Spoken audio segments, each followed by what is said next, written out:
What's up guys, आज हम देखने वाले हैं PM Modi's 1 trillion project to make India a developed country, investment और इलेक्शन प्रोपेगेंडा।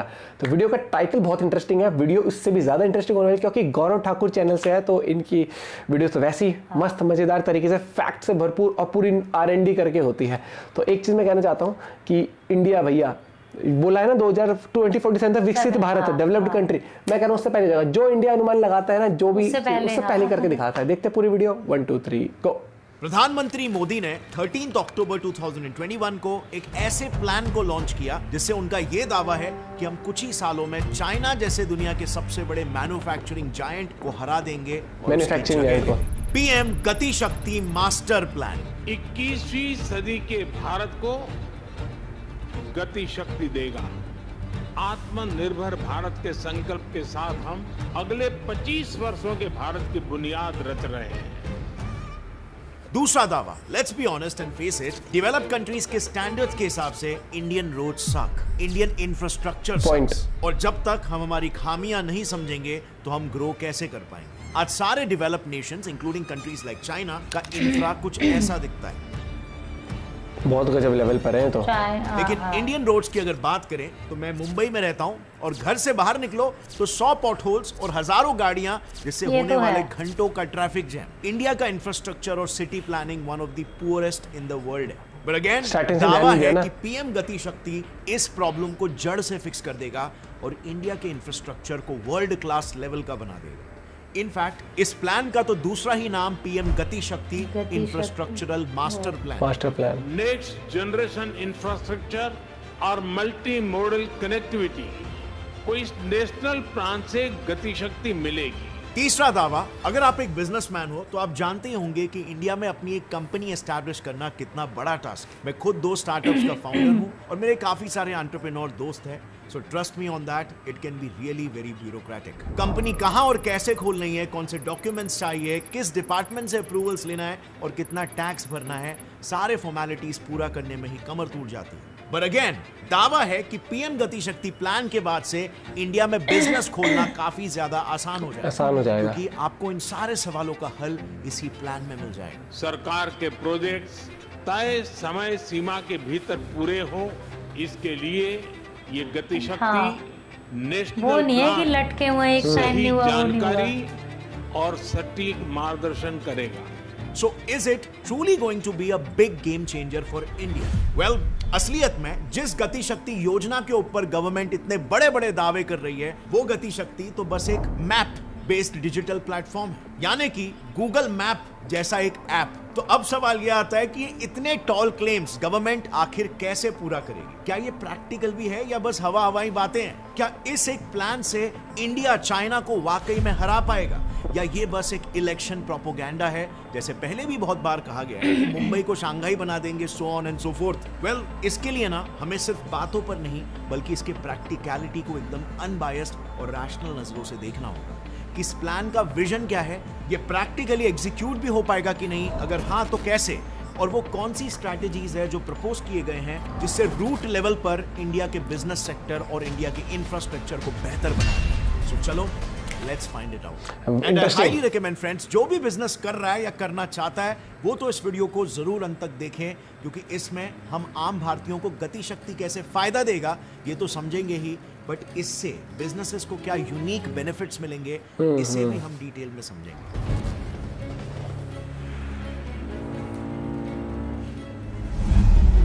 गति से प्रगति। अब पीएम गति शक्ति को समझने से पहले वी नीड टू अंडरस्टैंड कि क्यों इंडिया अब तक ऑलरेडी मैन्युफैक्चरिंग हब नहीं बन पाया in the first place.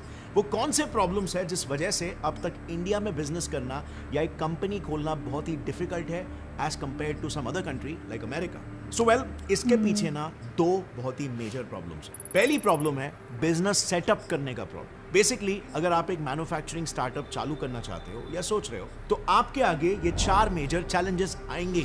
Challenge number 1, finding tax free zones, यानी अपने बिजनेस के लिए एसईजी यानी स्पेशल इकोनॉमिक जोन्स को ढूंढना, यानी वो गवर्नमेंटली डेवलप्ड और प्रिविलेज्ड एरियाज जहां पर बिजनेस स्टार्ट करने पर सपोर्टिंग फैसिलिटीज मिलते हैं। फैसिलिटीज लाइक 5 साल तक फ्री टैक्स, सब्सिडाइज्ड रेंट और इलेक्ट्रिसिटी एटसेट्रा के benefits. Challenge number 2, logistical connectivity, ये फाइंड आउट करना भी काफी चैलेंजिंग और टाइम कंज्यूमिंग हो जाता है कि एक potential business location raw material लाने और फिनिश गुड्स को डिलीवर करने के लिए ज्यादा से ज्यादा रूट से कनेक्टेड है या नहीं। Challenge number 3, licensing and clearance. Business start करने से पहले आपको कौन से लाइसेंसेस और क्लियरेंसेस लेने हैं उसकी एक कंप्लीट अंडरस्टैंडिंग होना इंपॉर्टेंट है। और यह भी इंपॉर्टेंट है कि वो सारे documents under one roof available हो, जो कि अब तक नहीं है। अब ऐसा नहीं है कि इंडिया में अब तक ये प्रॉब्लम्स को एड्रेस नहीं किया गया। आज इंडिया में 232 SEZ यानी टैक्स फ्री जोन्स है, लेकिन अनफॉर्चुनेटली उसमें से 50% ऐसे ही खाली पड़े हुए, कोई कंपनी यहां पर आना ही नहीं चाहती। और रीजन मेजरली सिर्फ एक, लैक ऑफ कनेक्टिविटी। एक एग्जांपल से आपको बड़ा रीजन है ये। सो ये एरिया है बोईसर, इंडिया के फाइनेंशियल कैपिटल मुंबई का largest industrial suburb. And as you can clearly see, ये क्लस्टर सिर्फ और सिर्फ लोकल रोड से ही कनेक्टेड है। रेलवे कनेक्टिविटी की अगर बात करें तो वो सिर्फ इस एक सिंगल रेलवे लाइन से ही कनेक्टेड है। और एयरपोर्ट तो छोड़ ही दो, नियरेस्ट एयरपोर्ट है सांता क्रूज में, जहां तक सामान पहुंचाने में इजीली 3 घंटे लग जाते हैं डिपेंडिंग अपॉन ट्रैफिक। सो अब बस सोचो, अगर मुंबई जैसी इकोनॉमिक राजधानी के इस one of the biggest industrial suburbs का ये हाल है, तो बाकी एरियाज का तो आप इमेजिन कर ही सकते हो। सो बेसिकली इंडिया को एक मैन्युफैक्चरिंग हब बनने से क्या चीज सबसे ज्यादा रोक रही है, इसे अगर एक लाइन में सम अप करें तो इसका जवाब है लैक ऑफ कनेक्टिविटी। जिस प्रॉब्लम को ही गति शक्ति एक मैप पोर्टल कैसे सॉल्व करेगा, अब समझते हैं। Challenge number 4, lack of online presence. Now coming to the last challenge, connectivity के अलावा भी बिजनेस डेवलपमेंट स्पेशली स्टार्टअप्स में एक मेजर चैलेंज होता है। 98% स्टार्टअप शुरुआत के 5 सालों में फेल हो जाने के पीछे एक मेजर रीजन है लैक ऑफ ऑनलाइन प्रेजेंस। एक वेबसाइट या ई-कॉमर्स स्टोर होना किसी भी बिजनेस के लिए कितना बेनिफिशियल हो सकता है, ये आई डोंट थिंक मुझे बताने की जरूरत है। लेकिन ज्यादातर फाउंडर्स इसीलिए ऑनलाइन नहीं जा पाते क्योंकि उन्हें लगता है कि ई-कॉमर्स स्टोर बनाना काफी डिफिकल्ट काम है, जिसमें बहुत पैसे लगते हैं और कोडिंग और टेक्निकल स्किल्स आनी चाहिए, वरना ये काफी मुश्किल हो जाता है। और अब लौट आते हैं वापस से हमारे वीडियो पर। अब friends, before we move on to the second major problem, मैं आपसे एक बहुत ही अनफॉर्चुनेट फैक्ट शेयर करना चाहता हूं। Did you know, copycat China ने 1977 में इंडिया से ही स्पेशल इकोनॉमिक जोन्स SEZ बनाने का आइडिया को चुराया था, और इसी आइडिया को अपना के इंडिया के बजाय वो आज दुनिया का मैन्युफैक्चरिंग हब बन गया, जबकि इंडिया आज भी स्ट्रगल कर रहा है। और इसके पीछे का रीजन सिर्फ एक है, वो है बेहतर एग्जीक्यूशन। और इसीलिए I personally hate corrupt government. पहली बड़ी गलती, आज तक हमारे इंडिया में सारे SEZs अनप्लान्ड रहे, सिर्फ वोट बैंक के हिसाब से बनाए गए, ना कि एक्चुअल पर्पस के लिए। ना ही कोई कनेक्टिविटी देखी गई और ना ही कोई उससे होता देश का फायदा देखा गया। बेसिकली ऐसे समझ लो, एक नेता ने बोला कि मैं जॉब्स जनरेट करूंगा और अपना प्रॉमिस फुलफिल करने के लिए उसने एक पर्टिकुलर एरिया को SEZ डिक्लेयर कर दिया, बट इन रियलिटी वहां पर तो कोई कंपनी आई ही नहीं। और दूसरी मेजर गलती जहां पर हमारा SEZ का प्लान फेल हुआ, वो था प्लेन करप्शन। आप गूगल पे ही SEZ करप्शन सर्च कर लो, आपको कितने ही नेताओं के नाम मिल जाएंगे जिन्होंने SEZ डिक्लेयर किया और वहां पर कंस्ट्रक्शन करने के नाम पर भ्रष्टाचार किया। एनीवे, अब बात करते हैं दूसरे मेजर प्रॉब्लम की जो हमें एक मैन्युफैक्चरिंग हब बनने से रोक रही है, और वो है गवर्नमेंट के मिनिस्ट्रीज के बीच लैक ऑफ कोऑर्डिनेशन। अब देखो, इसे एक सिंपल से एग्जांपल से समझते हैं। इंडिया में ऐसा कई बार होता है कि एक लैंड पर अगर रोड बनाने का काम हो रहा है तो उसे रोड मिनिस्ट्री करवाती है, राइट। उसके बाद समझ लो उसी सेम रोड पर ऑप्टिकल फाइबर्स बिछाने होते हैं तो उसे टेलीकॉम मिनिस्ट्री बिछाती है, तो वो लोग भी आकर सेम रोड को डिग कर देते हैं और अपना काम करके निकल जाते हैं। फिर रोड मिनिस्ट्री वापस से उस रोड को नया बनाती है, बट फिर जल शक्ति मिनिस्ट्री को याद आता है कि रोड में तो वाटर पाइपलाइंस डालने, अगेन उन्होंने भी रोड को डिग किया और उसके बाद एक बार फिर से रोड मिनिस्ट्री आएगी और वापस पूरा रोड बनाएगी, और फिर समझ लो उस एरिया में ड्रेनेज की प्रॉब्लम हो रही है तो वापस से यही डू अनडू रीडू का साइकिल ऐसे ही कितने बार चलते रहता है, जिससे ऑफ कोर्स रोड की क्वालिटी तो खराब होती है, प्लस बार बार खुदाई की वजह से जो ट्रांसपोर्ट जाम होता है उसका क्या, लोग लिटरली खून के आंसू रोते हैं कि यार जब देखो रोड पे खुदाई चालू रहती है, और प्लस उसी सेम रोड को बनाने में गवर्नमेंट का 4 गुना पैसा भी तो वेस्ट हो रहा है। और फ्रैंकली स्पीकिंग इंडिया में काफी आम बात है, आपने खुद अपने ही रोड्स को कितने बार हर खुदकर जगह वापस कितने बनते खोदते हुए देखा रहते हैं, होगा। हाँ। एक इंसिडेंट आपके साथ शेयर करता हूँ। 2021 में बेंगलुरु सिटी में 250 रोड एक्सीडेंट्स हुए और इन एक्सीडेंट्स की वजह थी बेकार रोड क्वालिटी और पॉटहोल्स, जिन्हें फिक्स करने की जिम्मेदारी थी बीबीएमपी यानी वहां के म्युनिसिपल कॉर्पोरेशन की। पर जब बीबीएमपी पर सवाल उठे तो उन्होंने सारा ब्लेम रोड कॉन्ट्रैक्टर्स पर डाल दिया। बट क्या सच में इन एक्सीडेंट्स की वजह सिर्फ कॉन्ट्रैक्टर्स है? क्योंकि वहीं के कॉन्ट्रैक्टर मंजूनाथ ने बताया कि बेंगलुरु की रोड क्वालिटी में कोई प्रॉब्लम नहीं है। रोड क्वालिटी को मेंटेन करने के लिए टाइमली इंस्पेक्शंस होते रहते हैं, बट रोड्स के खराब होने और पॉटहोल्स बनने की दो मेजर वजह है। पहली वजह तो हैवी रेनफॉल है और दूसरी ऑप्टिकल फाइबर केबल कंपनीज और बीबीएमपी और बाकी गवर्नमेंट बॉडीज का बार बार आकर उन्हीं रोड को खोदना, यानी एब्सोल्यूट लैक ऑफ कोऑर्डिनेशन, जिस वजह से इतने रोड एक्सीडेंट्स तक हो रहे हैं। एंड अनफॉर्चुनेटली यही मिस कोऑर्डिनेशन की प्रॉब्लम इंडिया के ईस्ट से वेस्ट, नॉर्थ से साउथ हर जगह प्रेजेंट है। नॉर्थ में लखनऊ, देन तिरुचि, पुणे और यहाँ तक कि इंडिया का कैपिटल दिल्ली में भी। अब सवाल ये आता है कि गति शक्ति इसे सॉल्व कैसे करेगा? वेल, आइए समझते हैं इस मैप बेस्ड पोर्टल का प्रॉब्लम सॉल्विंग फॉर्मूला। सबसे पहले तो ये गवर्नमेंट की सारी मिनिस्ट्रीज को अपने मैप बेस्ड पोर्टल से जोड़ेगा, यानी कि सारी की सारी मिनिस्ट्री एक ही साथ होगी और हर एक मिनिस्ट्री को हर वक्त ये पता होगा कि कौन सी मिनिस्ट्री क्या काम कर रही है। इससे मिनिस्ट्रीज के बीच में प्रोजेक्ट के एग्जीक्यूशन को लेकर प्रोटोकॉल सेट किए जाएंगे और अल्टीमेटली गोल यही होगा कि एक ही प्रोजेक्ट को डू अनडू रीडू ना किया जाए। अब इसे और डिटेल में एग्जांपल्स के साथ हम आगे समझेंगे, बट सबसे पहले छोटी चीजें बहुत मैटर करती हैं। गति शक्ति कैसे बिजनेसेस की ये तीन मेजर प्रॉब्लम्स को सॉल्व करेगा और इंडिया को पोटेंशियली चाइना से बेहतर मैन्युफैक्चरिंग हब बनाएगा। तो पहली प्रॉब्लम जिसके बारे में हमने बात किया था, टैक्स फ्री जोन्स की प्रॉब्लम।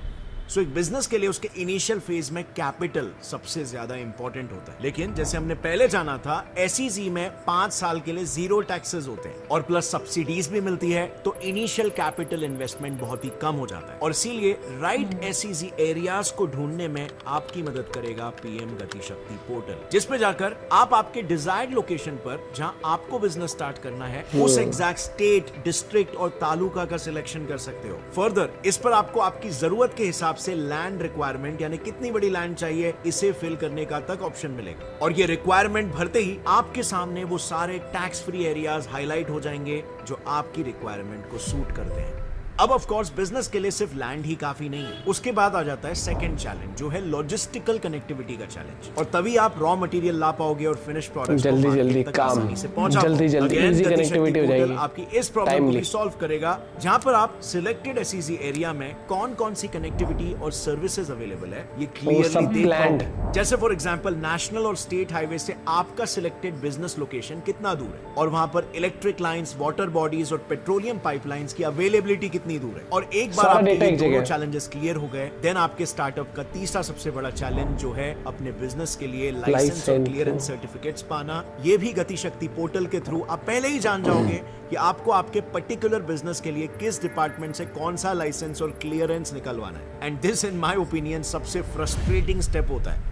कहां पर बिजनेस स्टार्ट करना है, उन एरियाज में कौन सी सर्विसेज है, कनेक्टिविटी कैसी है, बिजनेस स्टार्ट करने के लिए कौन से लाइसेंसेस चाहिए, हर स्टेप गति शक्ति से आपके लिए इजी हो जाता है। अब ऑब्वियसली ये पोर्टल जब लॉन्च होगा तो एक इनिशियल स्टेज में लॉन्च होगा और फिर आगे जाकर इस पर एवोल्यूशन और अपडेशन भी होगा। और इस पोर्टल का गोल बस यही रहने वाला है कि बिजनेसमैन को, चाहे वो एक छोटे ही शेयर का क्यों ना हो, उसे जितना हो सके राइट डेटा, एनालिटिक्स और इंफॉर्मेशन से एम्पावर किया जाए ताकि उसका डिसीजन मेकिंग प्रोसेस बहुत ही इजी हो जाए और बिजनेस स्टार्ट और स्केल करने में कोई रेजिस्टेंस ना आए। बिकॉज यही एंटरप्रेन्योर्स तो भविष्य में एम्प्लॉयमेंट जनरेट करेंगे और भारत की इकोनॉमी को बढ़ाएंगे। अब बिजनेस सेक्टर से हटते हुए आइए समझते हैं कि गति शक्ति पैन इंडिया लेवल पर लैक ऑफ कनेक्टिविटी और लैक ऑफ कोऑर्डिनेशन की प्रॉब्लम को कैसे सॉल्व करेगा।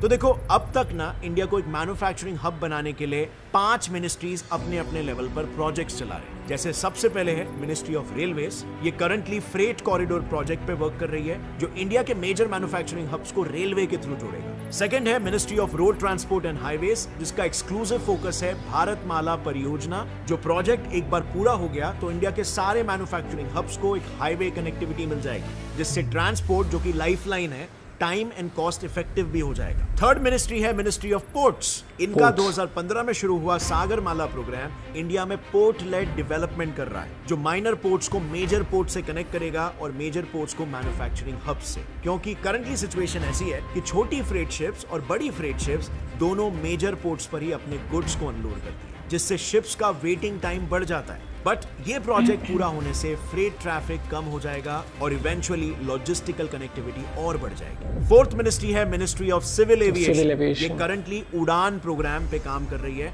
और इस प्रोजेक्ट के मेन गोल्स है रीजनल एविएशन मार्केट का डेवलपमेंट और अफोर्डेबल एविएशन, जो इकोनॉमिकली प्रॉफिटेबल भी हो और इससे गुड्स फास्ट डिलीवर हो। और आखिर में फिफ्थ मिनिस्ट्री है मिनिस्ट्री ऑफ कॉमर्स। ये मिनिस्ट्री स्पेशली एसईजी एरियाज को डेवलप कर रही है, जो बाकी सारे मिनिस्ट्री के करंट प्रोजेक्ट से लिंक है। सो इन मिनिस्ट्रीज के मेजर ऑब्जेक्टिव से आपको पैन इंडिया लेवल पर हर मिनिस्ट्री लॉजिस्टिकल डेवलपमेंट के लिए क्या काम कर रही है ये पता चल जाता है। बट इसीलिए ही तो अब और भी ज्यादा इंपॉर्टेंट हो जाता है कि इफेक्टिव कोऑर्डिनेशन रहे। हमें हार्ड वर्क से ज्यादा स्मार्ट वर्क पर फोकस करना है, जिसमें ही पीएम गति शक्ति प्लान मदद करेगा। इस पोर्टल पर गवर्नमेंट की सारी मिनिस्ट्रीज एक साथ होगी, जिससे उन्हें पहले से ही पता होगा कि किस डिपार्टमेंट में कौन से प्रोडक्ट्स करंटली चल रहे हैं और क्या उन प्रोजेक्ट्स में कहीं पर भी ओवरलैपिंग हो रहा है कि इससे सारे डिपार्टमेंट्स के बीच में इफेक्टिव कोऑर्डिनेशन होगा, जिससे स्मार्ट वर्क बढ़ेगा। बहुत तेज हो रही है देश की। जैसे फॉर एग्जांपल अगर कहीं पर भी रोड बनने का काम शुरू होने वाला है तो पहले ही टेलीकॉम मिनिस्ट्री और जल शक्ति मिनिस्ट्री आकर अपना काम कर ले, जिससे फिर एक बार रोड बनने के बाद फिर से उसे डिग करने और बनाने की जरूरत नहीं पड़ेगी। अब फ्रेंड्स, पीएम गति शक्ति प्रोजेक्ट पर सिर्फ ऑन पेपर ही बात नहीं हो रही है, बट ग्राउंड लेवल पर भी ये प्रोजेक्ट शुरू हो चुका है, जिसका परफेक्ट एग्जांपल है मुंबई का जेएनपीटी पोर्ट। ये है जेएनपीटी पोर्ट का ओल्ड मैप। कनेक्टिविटी के नाम पर इस पोर्ट के पास सिर्फ रोडवे कनेक्शन था। किसी भी सामान को रेलवेज तक पहुंचाना एक बड़ा टास्क था, क्योंकि लोकल्स भी वही सेम रोड यूज करते थे और रेलवे स्टेशन 12 किलोमीटर दूर था। और पेरिशेबल गुड्स जिनके लिए इंस्टेंट डिलीवरी नीडेड है, ऐसे गुड्स के लिए तो दूर दूर तक कोई एविएशन कनेक्टिविटी ही नहीं थी। तो अब होना क्या है, रॉ मटेरियल्स जब पोर्ट से ही फैक्ट्रीज तक टाइम पर नहीं पहुंचेंगे तो इंडिया खाक मैन्युफैक्चरिंग हब बनेगा।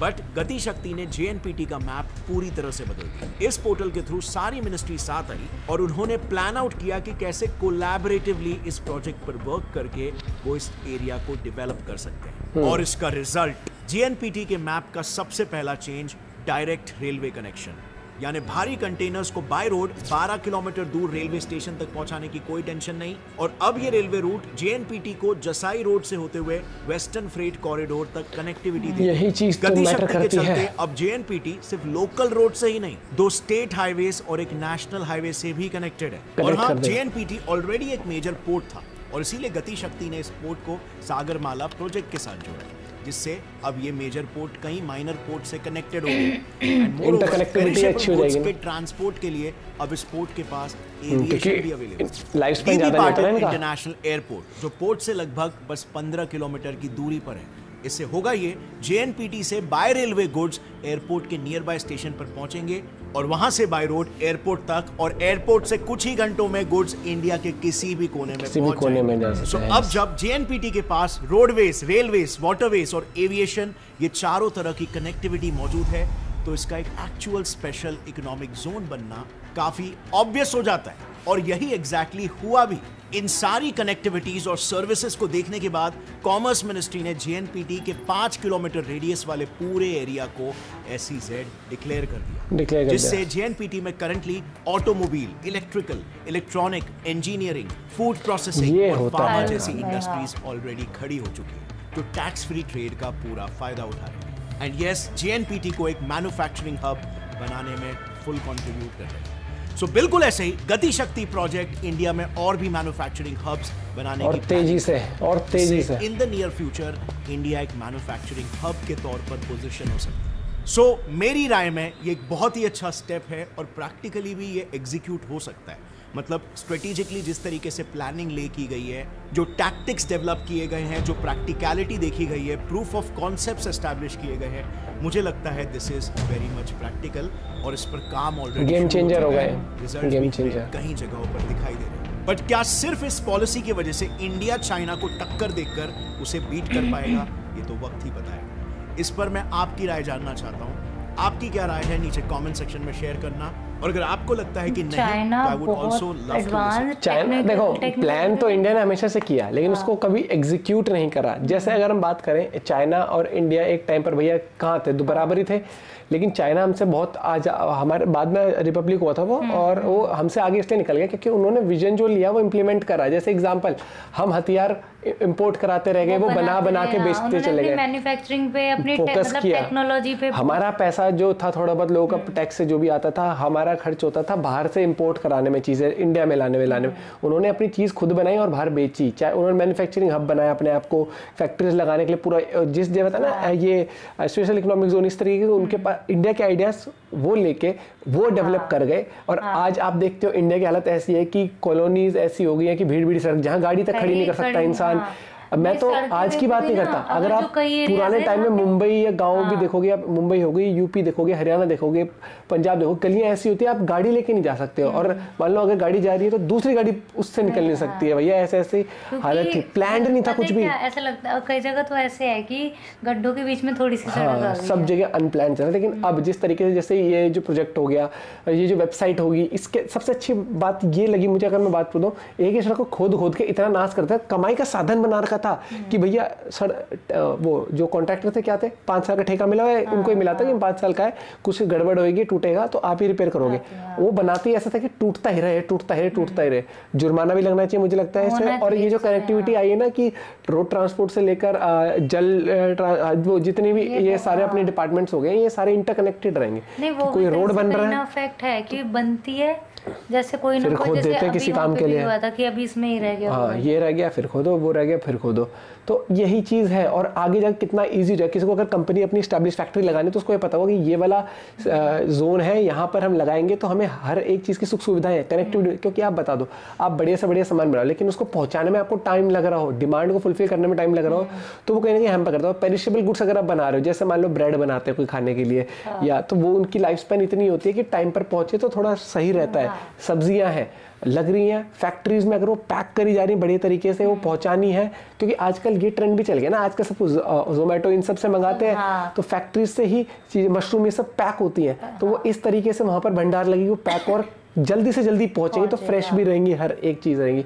भाई यही चीज़ तो खासियत लगती है मुझे गौरव ठाकुर की वीडियोस में, कि वो जो अगर कोई स्कीम भी आई है तो उसको डिटेल में रिसर्च करके एक्सप्लेन करना, फिर समझाना। और ये जो एंटरप्रेन्योर्स हैं हमारे, जो आने वाली जनरेशन है हमारी, जो आज भी पढ़ रही है, वो क्योंकि उनका विजन है कि हमें खुद का बिजनेस भी बनाना है, तो यही चीज़ होता है कि आज से पहले क्या होता था यार, पूछते थे लोग यार कैसे हो कैसे, अब सब चीज़ एजुकेशन मिल रही है, कॉलेज में भी ये सब पढ़ाया जाएगा कि भैया ऐसे ऐसे स्कीम्स है गवर्नमेंट की, ये है, तो आप इस तरीके से अपना बिजनेस एक्सपैंड कर सकते हो, इस तरीके से और ग्रोथ कर सकते हो।